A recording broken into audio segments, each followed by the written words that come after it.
Hello friend, Radhe Radhe. स्वागत है आप सभी का हमारे चैनल पर। तो फ्रेंड, मैं आप सभी के बीच छठी मैया का बहुत प्यारा गीत सुनाने जा रही हूँ। सुनना, जैसा भी लगे कमेंट में ज़रूर बताना।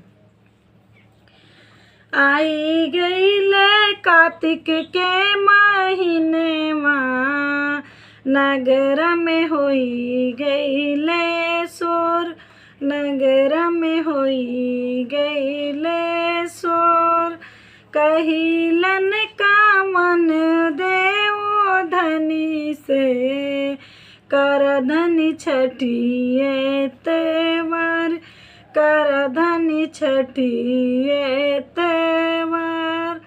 कहिलन का मन बाबू मम्मी से, कर मम्मी छठिए त्योहार, कर मम्मी छठ ये त्योहार। कहिलन का मन बाबू मम्मी से, कर मम्मी छठ ये त्योहार, कर मम्मी छठ ये त्योहार। ना जानू छठी के बरतिया, कैसन अर्घ दिया, कैसन अर्घ दिया। ना जानू छठी के बरतिया, कैसन अर्घ दिया, कैसन अर्घ दिया। 3 दिन के पावन परबिया, धनी करा मन लगाए, धनी करा मन लगाए।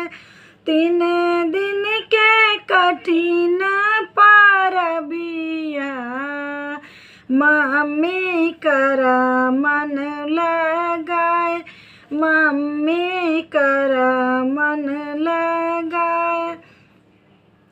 एक दिन भूखिया साजवतिया,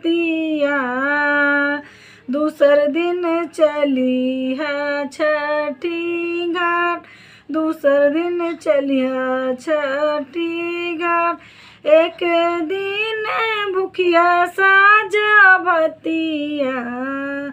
दूसर दिन चलिया छठी घाट, दूसर दिन चलिया छठ घाट।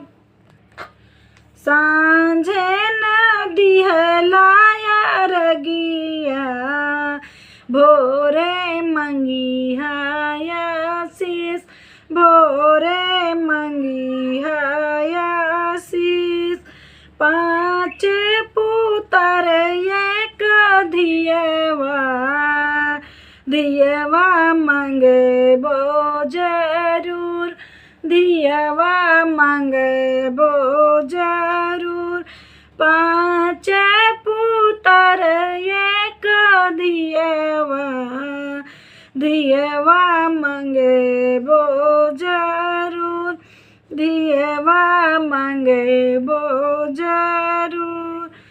काई होई है 5 पुतवा, काई हुई है 5 पतो, काई हुई है 5 पुतवा, काई हुई है पतो। काई जा हुई है एक धियवा, धियवा मांगे बो जरूर, धियवा मांगे बो जरूर। सबवा के शोभा 5 पुतवा, पतोहिया रसोइया के सिंगार, पतोहिया रसोइया के सिंगार। घर के लक्ष्मी हाई धियवा, दमदादुर के सिंगार, दमदादुर के सिंगार। घर के लक्ष्मी हाई दियवा दमदादुर के सिंगार दमदादुर के सिंगार आई गईले कार्तिक के बारतिया नगर में होई गईले शोर नगर में होई गईले